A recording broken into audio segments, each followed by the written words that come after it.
Hi friends, சுற்றுவழி சுடரே serial இனி வரப்போகிற எபிசோட்ஸ்க்கான ப்ரோமோ தான் அந்த வீடியோவில் பார்க்க போகிறோம். அடுத்தடுத்த சுவாரஸ்யங்களை தெரிஞ்சுக்க வீடியோவை ஸ்கிப் பண்ணாமல் கடைசி வரைக்கும் பாருங்கள்.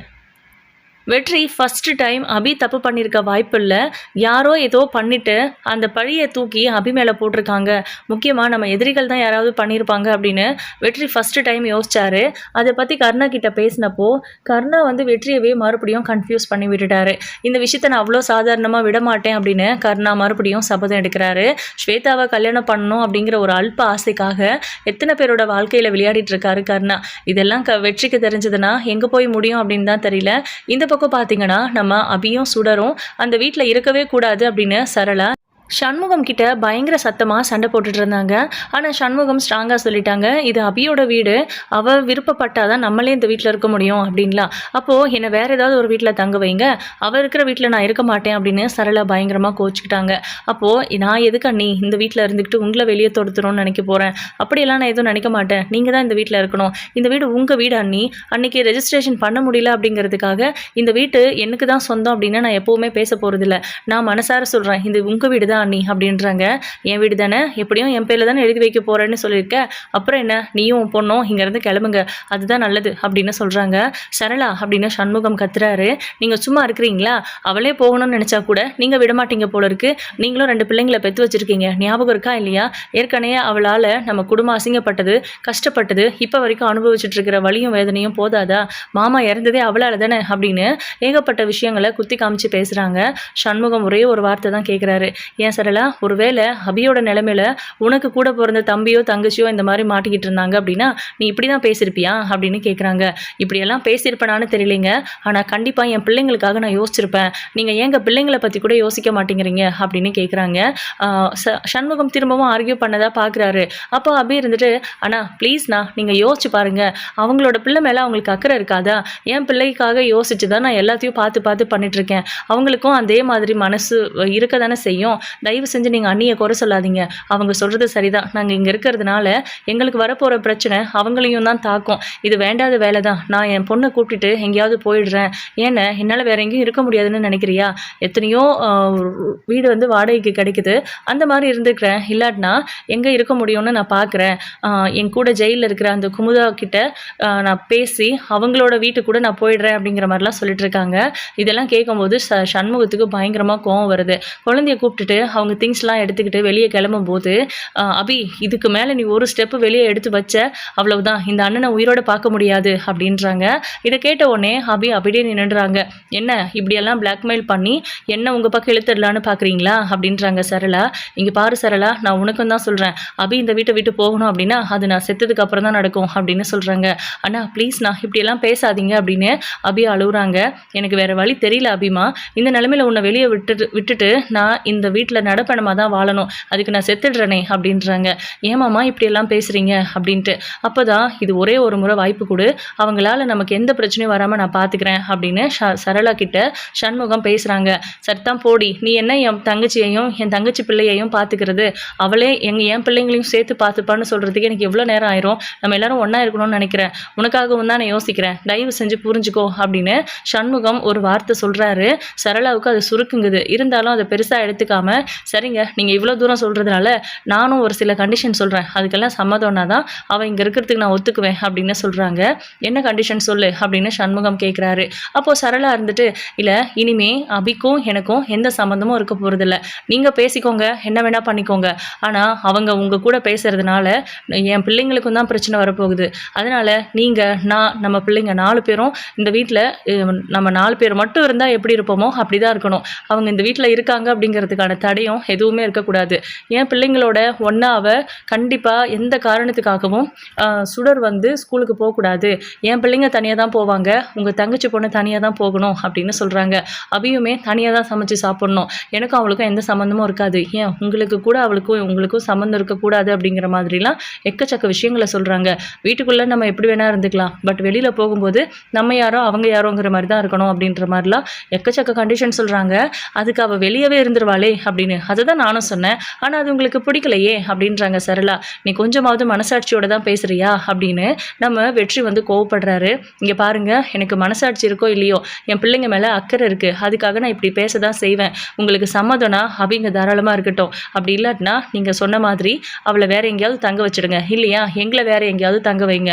அபி மேலே இருக்கிற அக்கறை அபி மேலே இருக்குது, அபிக்கும் அபியோட குழந்தைக்கும் கொடுக்குற அந்த அக்கறையை நீங்கள் பெத்த பிள்ளைக்கும் நீங்கள் கட்டிக்கிட்டு வந்த உங்கள் பொண்டாட்டிக்கும் கொடுங்க அப்படின்னு சொல்கிறாங்க. இது வந்து சரளாவோட நியாயமான கேள்வி தானே அப்படின்னு அபிக்கு தோணுது. ஆனால் அவங்க சொல்கிறது என்னமோ உண்மைதான். நாங்கள் இந்த வீட்டில் ஒரு ஓரமாக இருந்துக்கிறோம், ஆனால் எந்த காரணத்துக்காகவும் உங்களை டிஸ்டர்ப் பண்ண மாட்டோம். ப்ளீஸ் அண்ணி, உங்களை பார்த்துக்கிட்டே நான் தூரமாக இருந்துக்கிறேன், உங்களுக்கு நான் ஒரு வேலைக்காரியை கூட இந்த வீட்டில் இருந்துக்கிறேன் அப்படின்னு அபி அப்படின்னு சண்முகம் கத்துறாரு. ப்ளீஸ்ண்ணா, தயவு செஞ்சு அமைதியாக இருங்க நீங்கள் அப்படின்னு சொல்கிறாங்க. இங்கே பாரு அபி, நான் பேச்சு மாற மாட்டேன், இதே மாதிரி தான் இருக்கணும், அப்படி இருக்கிறதா இருந்தாவே இங்கே இருங்க அப்படின்னு சொல்லி அவங்க பாட்டுக்கு உள்ளே போயிடுறாங்க. நம்ம சண்முகம் அபியை ஒரு மாதிரி பார்க்குறாரு. அண்ணா ப்ளீஸ்ண்ணா, என்னை அப்படி பார்க்காதீங்க, எனக்கு ஒரு மாதிரி குற்ற உணர்ச்சியாக இருக்குது, ஏன்டா இங்கே வந்தோன்னு இருக்குது அப்படின்றாங்க. இத்தனை வருஷம் இல்லாமல் என் குழந்தைய உங்ககிட்ட ஒப்படைச்சதுனால தானே மறுபடியும் உங்கள் வாழ்க்கையில் ஒரு பிரச்சனையாக நான் வந்து நிற்கிறேன். காசு பணம் இல்லாட்டினா கூட நீங்கள் அண்ணி குழந்தைங்கன்னு எவ்வளோ சந்தோஷமாக இருந்தீங்க. இப்போ என்ன சுற்றி இருந்த பிரச்சனை உங்களையும் சுற்ற ஆரம்பிச்சிடுச்சு. அதுக்காக தானே அண்ணி பயப்படுறாங்க. இதுக்காகலாம் அண்ணி கூட சத்தம் போடுவீங்களா, அண்ணி கூட சண்டை போடுவீங்களா? அவங்க இடத்துல நான் இருந்திருந்தா கூட இவ்வளோ பொறுமையாக இருந்திருப்பேனான்னு தெரியல. அதனால் தயவு செஞ்சு அன்னிக்கிட்ட நீங்கள் கோச்சிக்காதீங்க, அன்னிக்கிட்ட நல்ல விதமாக பேசுங்க. அப்படி நீங்கள் அன்னிக்கிட்ட நல்ல விதமாக பேசலை, பழகலை, அதாவது என்ன வீட்டில் சேர்த்துக்கல, என்கிட்ட அண்ணி பேசலை அப்படிங்கிறதுக்காக அந்த கோவத்தை எல்லாம் அண்ணி மேலே காமிச்சு நீங்கள் சண்டை போட்டுக்கிட்டு இருந்தீங்கன்னா இனிமேல் இந்த ஜென்மத்தில் முகத்திலேயே முழிக்க மாட்டேன், இங்கேருந்து போனேன்னா திரும்ப நீங்கள் எங்களை பார்க்கவே முடியாது அப்படின்ற மாதிரி அபி சொல்கிறாங்க. ஆனால் இதை கூட நம்ம சரளாவால் புரிஞ்சுக்க முடியல. ஏதோ இங்கே இருக்கிறதுக்கு அதாவது சண்முக மனசில் அவங்க நல்ல இடம் நல்லவ அப்படின்ற பேர் பிடிக்கிறதுக்காக தான் இப்படியெல்லாம் பேசுகிறாங்க அப்படிங்கிற மாதிரி அவங்க நினைக்கிறாங்க. ஆனால் அபி நிஜமாவே இந்த மாதிரி ஒரு எண்ணத்தில் தான் சொல்கிறாங்க. சரளாவோட இடத்துல வேறு யார் இருந்திருந்தாலும் இப்படி தான் முடிவெடுத்திருப்பாங்கன்னு. ஏன்னா அபியை தன்னோட சொந்த தங்கச்சி மாதிரி, தன்னோட சொந்த புள்ள மாதிரி தான் பார்த்துக்கிட்டாங்க முதல்ல அவங்க கல்யாணமாகி வந்த புதுசில். ஆனால் அபியால் இப்படி ஒரு பிரச்சனை அந்த குடும்பத்துக்கு வந்தது. அவங்க எல்லாரும் நடுத்தருவில் நிற்கிறதுக்கு காரணமான அபியை நான் ஏன் ஏற்றுக்கணும், அவளை ஏன் நான் மன்னிக்கணும் அப்படிங்கிற மாதிரி. அபிக்கு ஏதாவது ஒரு பிரச்சனை அப்படின்னா சண்முகம் இப்போ எப்படி ஓடி வந்து நிற்கிறாரோ அது போல் சரளாவும் நின்றுட்டு இருந்தாங்க. பட் இப்போ அவங்க ஒரே அடியாக திரும்பி நிற்கிறதுக்கான காரணம் அபி பண்ணின அந்த துரோகம் தான். அபி வந்து வெற்றி பின்னாடி போயிட்டாங்க, அதனால அவங்க அப்பா இறந்துட்டாங்க. அதுக்கப்புறம் இவங்க வீட்டை இழந்து சொத்தை இழந்து அசிங்கப்பட்டு அவமானப்பட்டு இப்போ காசு பணத்துக்கு கூட வழி இல்லாமல் அன்றாட கூலி வேலைக்கு போகிறவங்க மாதிரி ஏதோ கொஞ்சம் நெஞ்சம் சம்பாதிச்சு அது மூலமாக வாழ்க்கையை நடத்தி வந்துட்டு இருந்தோம். இப்போது அபி வந்ததுலேருந்து திரும்பவும் அதே பிரச்சனை ஸ்டார்ட் ஆகிடுச்சின்னு சொல்லி அவங்களுக்கு அந்த கஷ்டமாக இருக்குது. ஸோ ஃபைனலி அபி வந்து சரளாவோட கண்டிஷனுக்கு ஒத்துக்கிட்டதுனால அந்த வீட்லேயே இருக்காங்க. இப்போது அபியும் சுடரும் கோவிலுக்கு போகிறாங்க. அங்கே போகும்போது சுடரை இங்கே உட்காரு, நான் வந்துடுறேன் அப்படின்னு சொல்லி அபி எங்கேயோ கிளம்புறாங்க. எங்கே அம்மா போகிறீங்க அப்படின்னு கேட்டதுக்கு நான் லாயரை பார்த்துட்டு வரேன், ஒரு சில விஷயங்கள் கேஸ் சம்மந்தமாக பேசணும், அந்த சமயத்தில் நீ கூட இருக்க வேண்டான்னு தான் நான் உன்னை இங்கேயே விட்டுட்டு போகிறேன், கரெக்டாக 1/2 மணி நேரத்தில் வந்துடுவேன், நீ ஏன் இங்கே பத்திரமா இருக்கணும், யார் கூடவும் போகக்கூடாது, யார் கூடவும் பேசக்கூடாது அப்படின்னு கண்டிஷனாக சொல்லிட்டு அபி அங்கேருந்து போகிறாங்க. இவங்க 2 பேரையும் ஃபாலோ பண்ணிட்டு வந்த வெற்றியும் புலியும் சுடரை பார்த்துட்டு அபி போனாங்க அப்படின்னு தெரிஞ்சதுக்கப்புறம் அவங்க கிட்ட வந்து பேசுகிறாங்க. ஹாய் சுடர், எப்படி இருக்க? ஒரு வழியாக உன்னோட அம்மாவுக்கு பரோல் கிடைச்சிருச்சு, இனிமேல் நீ சந்தோஷமாக இருப்ப போல இருக்கு அப்படின்றாங்க. ஆனாலும் முகம் வாட்டமாக இருக்குது. என்ன நீ உன் அம்மா வெளியே வந்துட்டாங்கன்னு சந்தோஷமாக இருப்பேன்னு பார்த்தா அழுதுட்டுருக்க அப்படின்னு கேட்குறாங்க. ஒன்றும் இல்லை கேப்டன் அப்படின்றாங்க. இந்த கேப்டன் கிட்ட கூட சொல்ல முடியாத அளவுக்கு உனக்கு என்னடா பிரச்சனை அப்படின்னு ரொம்ப ரெக்வஸ்ட் பண்ணி வெற்றி கேட்டதுக்கப்புறம் தான் வீட்டில் பெரிய சண்டை ஆயிடுச்சு, அத்தை நானும் அம்மாவும் அந்த வீட்டில் இருக்கக்கூடாதுன்னு மாமா கூட நிறைய சண்டை போட்டாங்க, இருந்தாலும் பரவாயில்லை நாங்கள் இங்கேயே இருக்கிறோம் அப்படின்னு எங்களால் சொல்ல முடியல, அதனால வீட்டை விட்டு கிளம்புறோன்னு முடிவு பண்ணோம். அப்போது மாமா இருந்துட்டு நான் செத்தாதான் நீங்கள் வெளியே போகணும்னு சொல்லிட்டாரு, அதனால அம்மாவால் வெளியே வர முடியல, அண்ணன் மேலே இருக்கிற பாசத்தில் அங்கேயே இருந்துட்டாங்க. அதுக்கப்புறம் அத்தை அவங்க யாரும் எங்கள் கூட பேச மாட்டாங்க அப்படின்னு ஒரு கண்டிஷன் போட்டாங்க. நான் வந்து இனிமேல் தியா தருண் கிட்ட கூட பேசக்கூடாது, அவங்க கூட நான் ஸ்கூலுக்கு சேர்ந்து போகக்கூடாது அப்படின்லாம் சொல்லிட்டாங்க. நாங்கள் யாருமே இல்லாத அனாதையா கேப்டன் அப்படின்னு சுடர் வந்து அழுகிறத பார்த்துட்டு வெற்றி உடஞ்சி போயிடுறாரு. பெத்த அப்பா குத்து கல்லாட்டு இருக்கேன், என்ன என்கிட்டயே வந்து நான் அனாதையானு கேட்குறாளே என் குழந்தை, இந்த மாதிரி ஒரு நிலைமைக்கு இவ ஆளாகிறதுக்கு காரணம் நான் தானே, அவிய ப்ரெக்னெண்ட்டாக இருக்கான்னு தெரிஞ்சிருந்தா நான் அவளை போலீஸில் மாட்டியே விட்டுருக்க மாட்டேனே அப்படிங்கிற மாதிரிலாம் பயங்கரமாக வருத்தப்பட்டு உடஞ்சி போய் உட்காந்துடுறாரு. என்னாச்சு கேப்டன், நீங்கள் ஏன் அழுகுறீங்க அப்படின்னு கேட்குறாங்க. உன் கதையை கேட்ட உடனே அவருக்கு ஒரு மாதிரி ஆயிடுச்சுடா, வேற ஒன்றும் இல்லை அப்படின்னு புலிக்குட்டி வந்து சமாளி சமாளித்து விடுறாரு. சரிங்க கேப்டன், நான் வீட்டுக்கு போகிறேன் அப்படின்றாங்க. பார்க்கில் கொஞ்ச நேரம் விளையாடலாமாடா அப்படின்னு கேட்குறாங்க. இல்லை அம்மு தேடுவாங்களே அப்படின்னு. அப்படியா, ஒரு நிமிஷம் இரு அப்படின்னு அந்த கோவில் பூசாரியை கூப்பிட்டு, இந்த பாப்பாவை பார்க்கு கூட்டிகிட்டு போகிறேன், எனக்கு தெரிஞ்ச பாப்பா தான், எங்கள் வீட்டு பையனோட ஃப்ரெண்டு, அதனால நீங்கள் இவங்க அம்மா இங்கே வருவாங்க, நாங்கள் பார்க்கில் தான் இருக்கணும்னு சொல்லிடுறீங்களா அப்படின்றாங்க. உன் அம்மா இங்கே தானே இருக்க சொல்லிட்டு போனா அப்படின்றாரு அவர். இல்லை நாங்கள் இங்கே பக்கத்தில் தானே, என்ன ஒரு காம்பவுண்டு தானே, நான் அங்கே இருக்கேன், நீங்கள் தயவு செஞ்சு அவங்கள வர சொல்லுங்கள் அப்படிங்கிற மாதிரி சொல்கிறாங்க. சரி ஓகே அப்படின்னு அவர் சொன்னதுக்கப்புறம் சுடரை கூப்பிட்டுட்டு பார்க்குக்கு போயிடுறாங்க. இங்கே அபியும் சுடரும் வீட்டை விட்டு போனவங்க ரொம்ப நேரம் ஆகியும் வரல, எங்கே தான் போயிருப்பாங்க அப்படின்னு யோசிச்சுட்டு சண்முகம் தேடிக்கிட்டு வந்துக்கிட்டு இருக்கிறாரு. இப்போது நம்ம அபி பார்த்திங்கன்னா பிரபாகரன் கிட்ட பேசும்போது பரோலில் வந்த விஷயம் எந்த அளவுக்கு எனக்கு சந்தோஷமோ, அதே நேரம் என்னை பற்றியோ சுடரை பற்றியோ அந்த கர்ணாவுக்கு தெரிஞ்சிருமோங்கிற பயம் அந்த சந்தோஷத்தவே அழிக்கிற அளவுக்கு கவலையை கொடுக்குது. எப்படியாவது இந்த உண்மையை அவனுக்கு தெரியாமல் பார்த்துக்கணும், கண்டிப்பாக அவன்தான் பார்வதி அக்காவை ஏதோ பண்ணியிருக்கணும், அவன் பண்ணிவிட்டு அந்த பழியை என் மேலே போட்டுட்டான், ஆனால் அவனோட நோக்கம் என்னங்கிறது தான் என்னால் கண்டுபிடிக்க முடியல. அவன் பார்வதி அக்காவை கத்தியால் குத்துனதையும் நான் பார்க்கல, எப்படி கொன்னா அப்படிங்கிறது கூட எனக்கு தெரியாது அப்படின்றாங்க. அப்போது நம்ம பிரபாகரன் இருந்துட்டு அவங்களோட போஸ்ட்மார்ட்டம் ரிப்போர்ட் இருக்கா, யார்கிட்ட கிடைக்கும் அதை பற்றி அப்படின்னு கேட்குறாங்க. அவங்கள அட்மிட் பண்ண அந்த ஹாஸ்பிட்டலில் தான் கிடைக்கும்னு நினைக்கிறேன்னு, அதை பற்றி உங்களுக்கு ஏதாவது டீட்டெயில் தெரியுமா அப்படின்னு அபிகிட்ட கேட்டப்போ எனக்கு எதுவும் தெரியாது அப்படின்னு சொல்கிறாங்க. சரி ஓகே, முதல்ல நான் இதை கண்டுபிடிக்கிறேன், பார்வதி அவங்களோட போஸ்ட்மார்ட்டம் ரிப்போர்ட் கிடைச்சதுனா கூட அது நமக்கு பெரிய ஒரு தடயமாக இருக்கும் அப்படின்னு பிரபாகரன் சொல்கிறாரு. இதுவே அபிக்கு கொஞ்சம் பாசிட்டிவாக தோணுது.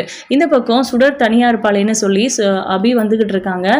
அந்த பூசாரி கிட்ட போய் கேட்டதுக்கு இப்போ தான் அவங்க கிளாஸ் ஃப்ரெண்டோட அங்கிள் அப்படின்னு சொல்லி ஒருத்தர் குழந்தைய கூட்டிகிட்டு பார்க்குக்கு போனாங்க, உங்களை அங்கே வர சொன்னாங்கம்மா அப்படின்றாங்க.